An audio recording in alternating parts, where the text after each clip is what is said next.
in this crime. This crime is very straightforward. It is a turf war between criminal gangs.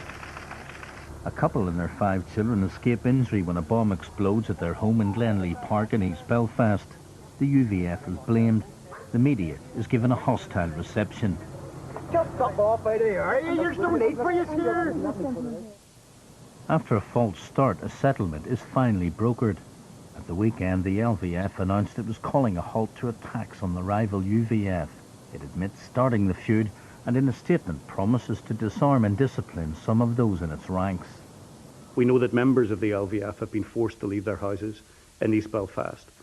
But this wasn't a battle between goodies and baddies. This was a fight between 2 paramilitary organisations.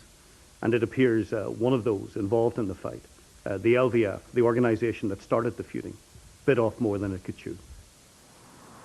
The question many are asking is this a truce or simply a lull before the murderous infighting within loyalism flares up once again? Bang, bang, I used to shoot you down.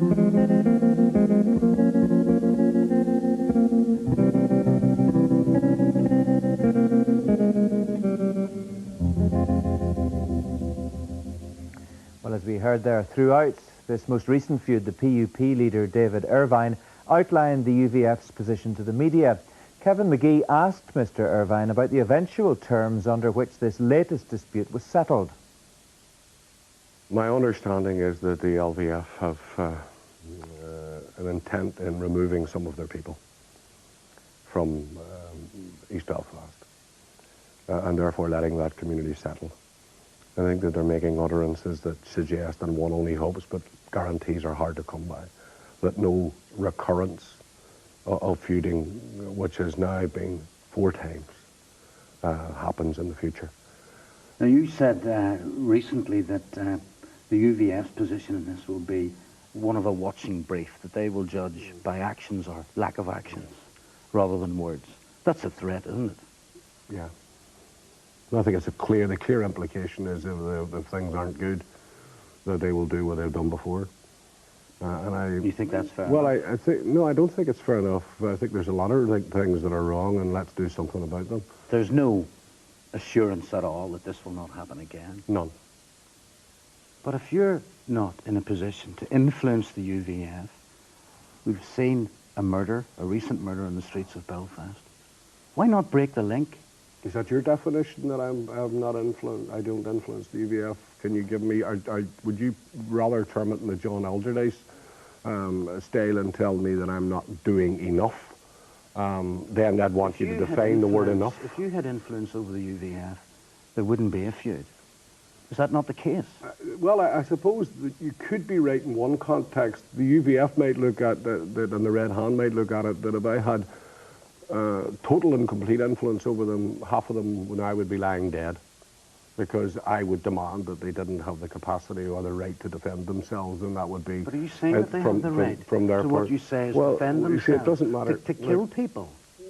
Kevin, and I hope the audience understand this, it really wouldn't matter what anybody says. If someone's coming up your garden path to kill you, all of the nice language and all of the reasonable common sense from David Irvine and down the road would hardly make a lot of difference to how you feel about your determination to survive.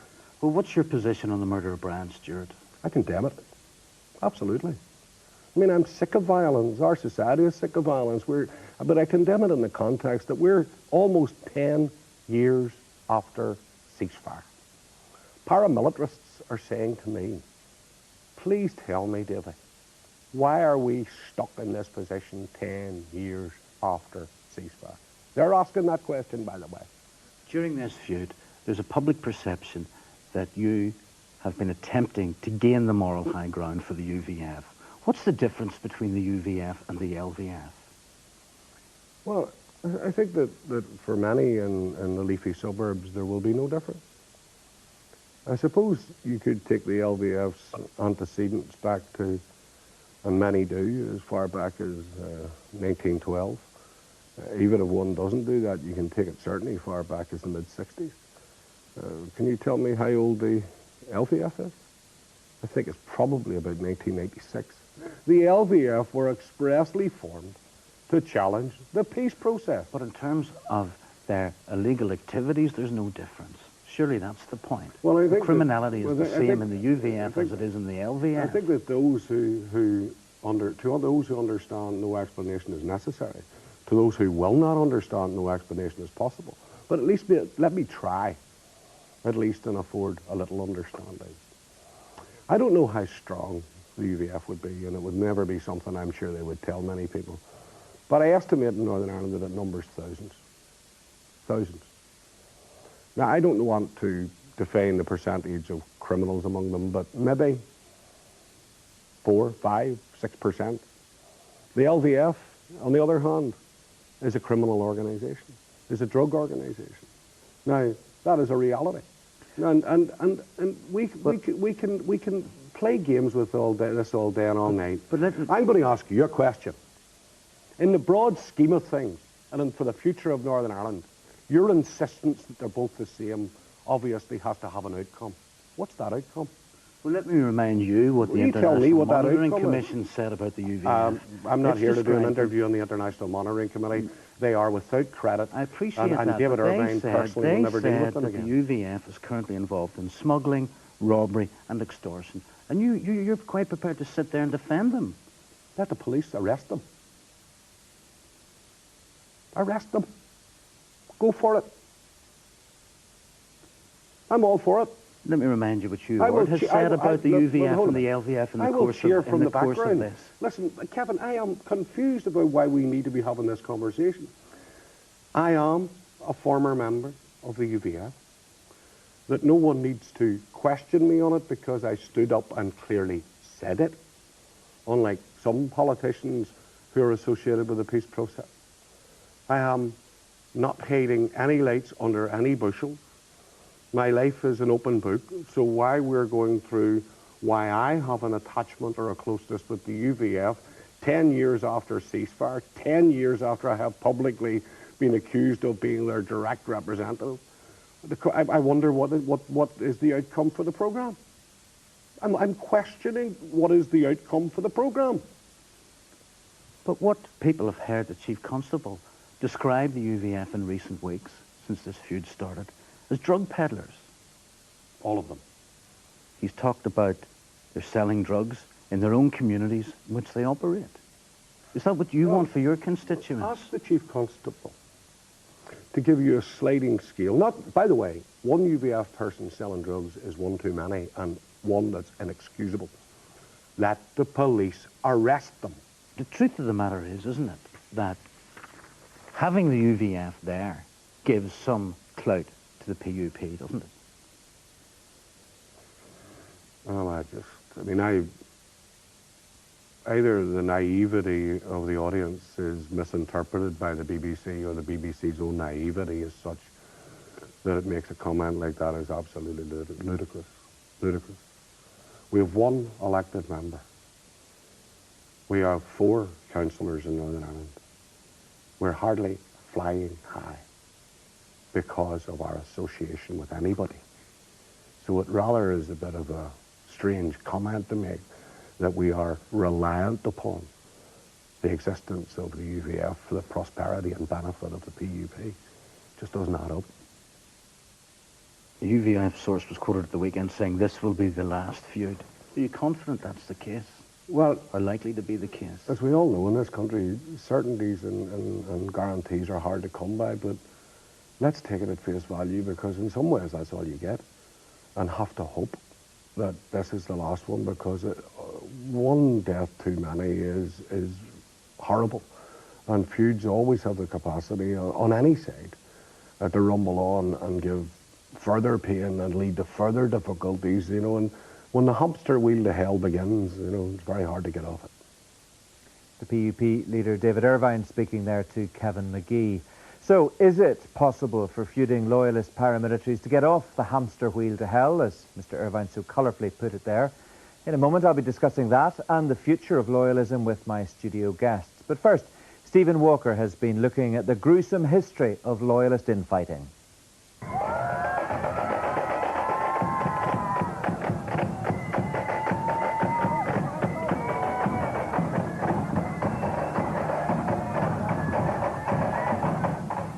Combined Loyalist Military Command will universally cease all operational hostilities as from 12 midnight on Thursday, the 13th of October, 1994.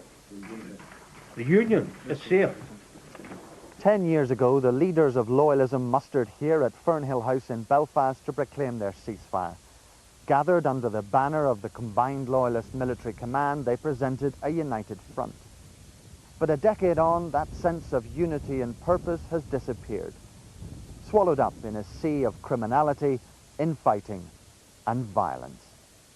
With the ceasefires in place, loyalists seem set for the political mainstream. But some internal tensions were unresolved. The UVF in Mid-Ulster signalled their rejection of the political path with the murder of Catholic taxi driver Michael McGoldrick. By one description, a birthday present for Billy Wright. It was the first significant fracture. Wright was expelled from the UVF, setting up his own organisation, the LVF, amid threats to his life. I stand here tonight condemned to death. Condemned to death in the land that I love, by the people that I love. While Wright was eventually murdered by Republicans, not loyalists, the bitterness that flared at the time of the split lingers to this day. I believe the tensions between the two groups and the bad blood that currently exists goes back to the split of 1996. However, I think the tensions now are slightly different. The players such as Billy Wright, Mark Fulton, other senior people in Belfast aren't about now. So there are new people to the fore, and I think new tensions have arisen in recent years over who controls what particular areas of Belfast. Billy Wright's murder sparked a cycle of sectarian killings carried out by the LVF, assisted by the UFF. Loyalism was fragmenting again, and the political leadership of the UDA couldn't control those it claimed to represent. The Secretary of State, Mo Mowlam, met UDA prisoners, including Johnny Adair, and persuaded them to back the talks process. But any hopes the government had that politics would displace force foundered when the UDA's political wing failed to win any seats in the Assembly elections. Johnny Adair would prove well placed to exploit the new situation. Johnny Adair would have identified very strongly with Mid-Ulster UVF, who were a very active unit. And after the death of Billy Wright, the UDA did accept LVF members into their prison H block, and I think relationships were formed there. The LVF did decommission some weapons, but were then involved in the murder of Portadown UVF man Richard Jameson. In retaliation, teenagers Andrew Robb and David McIlwain were murdered. It was the UDA's links to the LVF that sparked another feud in 2000, when an LVF banner was unfurled during a parade on the Shankill. Now, going back to the Loyalist feud between the UVF and the UFF in this community, it ripped the heart out of the Shankill. Johnny Adair's UFF and the UVF were fighting for control. 7 people would die before the shooting stopped. Dozens of families were forced out of their homes. The Shankill has never recovered from that feud. There have been improvements, but bottom line is, you ask anyone in this community, they will say the Shankill has never been the same since that feud between the UVF and the UFF. When this feud ended, another erupted, with Johnny Adair at the heart of things again. But this time it was a fight with his fellow brigadiers. The fighting left 5 people dead.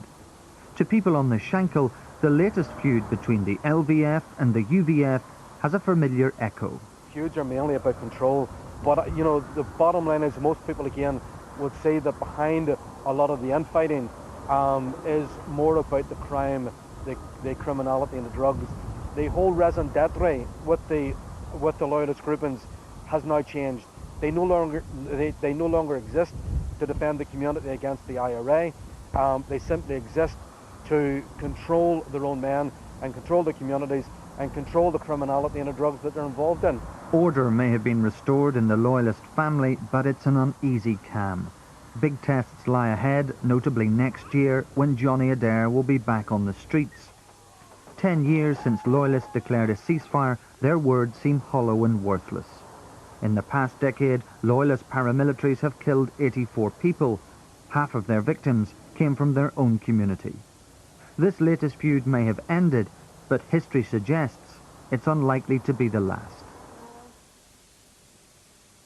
Well, joining me now in the Spotlight studio to discuss the issues raised in that film are the Reverend Gary Mason, who's a member of the Loyalist Commission, and the journalist and author Susan McKay, who's written widely on loyalism. You're both very welcome to the programme. Gary Mason, first of all, 4 feuds in 4 years. What, in your view, is happening within the Loyalist community? There's no question about it, Mark, that there is fragmentation within there. I was at a meeting of the Loyalist Commission tonight, and thankfully, this latest feud has been ended. But there's no question about it. There's concern within the community when the next feud will actually start. And do you think it's inevitable that there will be another feud at some stage in the future? Yeah. I don't think it's inevitable, but I think those within loyalism gradually, need to begin to deal with this. I think there's a number of folk within paramilitarism who genuinely don't want feuds. I mean, I'm often surprised by the statistic, that 80% of those who ended up in prison within this conflict wouldn't have been there if it hadn't have been for our political conflict. And I think there's a considerable number of paramilitaries who do genuinely want to move away from violence. But there's no question about it. There is a hardcore of drug dealers and thugs within loyalist paramilitarism. I think that's a PSNI issue. And a number of paramilitaries would also be saying the same thing. David also has said the same thing in his interview there as well. And Pastor Jack McKee there seemed to sum it all up by essentially saying it's gangsterism pure and simple. Yeah. I mean, I think sometimes that can just be a simplistic approach to it, and I'm not criticising Jack when I say that. I know the Chief Constable said as well. Are there gangsters within loyalist paramilitarism? The answer is yes. But there are a number within the Commission who do want to move away from violence and create a better society. That's painful. You've been at a meeting of the Loyalist Commission tonight. Clearly, the feud of the past few weeks was discussed at that meeting. Is the role of the Commission to try to cajole and convince that hardcore to move in the direction you want them to move in, or can you be much tougher than that? Yeah. I think in relation to the feud, the Loyalist Commission didn't bring the feud to an end, because the Loyalist Commission represents both the UVF, the Red Hand Commando, and the UDA. But the UDA were not involved in the feud. I mean, Mervyn Gibson, a Presbyterian minister, and Sammy Douglas, who's a community worker, independently as key people within East Belfast, negotiated that feud. I would see my role as a Christian, as a Methodist minister within the Loyalist Commission, to improve loyalist areas, and feuds are not going to improve them. And I mean, as we've said tonight, and we'll say numerous times, that ultimately loyalism has to move away from these feuds to build up the communities. Susan McKay, you've studied the Loyalist community in some detail in recent years. You've written about it widely as well. What's your assessment of what's happening within that community at the moment? Fractured, divided, clearly a rump of gangsterism, which is the tail apparently wagging the dog. Well, I think there's a worrying tendency when we get into these discussions about loyalism to sort of almost talk of as if there was a good old days for loyalism and that it's now sort of fallen apart into this feuding and so on. I mean, I think there was a very chilling line uttered by someone in a loyalist in that film that we saw earlier, where he said, "I'm sick of prods killing prods." And I think that's the real worry, is that when these feuds go on, there is a sort of sense of that the loyalist paramilitary community gets its act together by turning on the Catholic community again. Do you think that's a real danger of that happening again? It has traditionally been, and it's dangerous on the verge of summer that these things happen, because summer tends to be a period when loyalism is feeling volatile and aggrieved, and it tends to lash out, as your films have shown. I mean, recently it has tended to lash out more at other loyalists. But, we have seen recent activities like the racist attacks in South Belfast and so on, and in some ways I think those are just sort of manifestations of the way that loyalism doesn't know what to be doing with itself. I think the problem really has been that mainstream unionism, the Ulster Unionist Party and the DUP, have been so taken up with obsessing about the IRA as the enemy that they've totally neglected their own working class constituency. They've left the most disadvantaged loyalist areas to the paramilitaries, and the paramilitaries don't know what to be doing with themselves. They would dispute that, of course, wouldn't they? The paramilitaries were useful to mainstream unionism in their time, and mainstream unionism has been consistently dishonest about the history of its involvement with paramilitaries, and now they're just abandoning them to their own devices. And naturally enough, there's a lot of gangsterism and feuding going on. Is there a political vacuum within loyalism, Gary Mason? Does that square with your own view? Is it perhaps a community that feels abandoned by its own middle class. When people talk about the Catholic community having clear links between the working class community, the middle class community, there's a sense of cohesion there. That's clearly not the case in the Loyalist community. No, I think that's accurate, Mark, and I mean, you know, would agree with Susan in relation to that. I mean, I think a lot of folk within the area in which I'm minister, I mean, Ballymacarrett, out of 566 electoral wards in Northern Ireland, is the 5th worst place to live. So there's massive deprivation there. I mean, I think politically, and I think, you know, as David Irvine said, there was one political representative from the Loyalist family. I mean, I think the government seriously needs to look at massive investment into these Loyalist communities. I mean, they're increasingly becoming ghetto areas. And while the government may not engage politically with loyalism because it's small, it's got to engage with loyalism within a social framework to regenerate these areas. These paramilitary groups are preying on the vulnerabilities of the community. I mean, presumably the people in those deprived communities like Ballymacarrett do not want gangsters feeding off them in the way that they do. But the problem is they can't shake them off. Yeah. Yes, I mean, I think it's fair to say that they don't want gangsters. But I think they're part and parcel of that. And I think it's always a difficult line. I think, you know, clergy within those areas are walking. I engage with paramilitarism on a regular basis. My goal is to move paramilitarism away from violence. It's not going to be an overnight phenomenon. It's going to be a painful process. See, isn't it? It's one of the anomalies of the peace process, isn't it, that a large part of it was that we've got to sort of leave the paramilitary structures there, not interfere with them too much, just hope that they will move along fairly benignly. So in many ways, the Loyalist paramilitary organisations have been left intact. They've continued to recruit people and so on. Yeah. And, do they see them as protectors, do you think? Well, I'm just interested more in the political engagement which Gary was talking about in relation to the paramilitaries, is that, you know, we saw recently the Independent Monitoring Commission which came out. It was an organisation set up at the behest of David Trimble. Yeah. It came out and started slating the likes of David Irvine, despite the fact that a lot of the UVF violence seems to be done in complete defiance of the Progressive Unionist Party. But so after that, once the Loyalist paramilitaries and David Irvine started going into a huff then and saying, right, well, if that's your attitude, then we're not going to make sure we have a peaceful summer.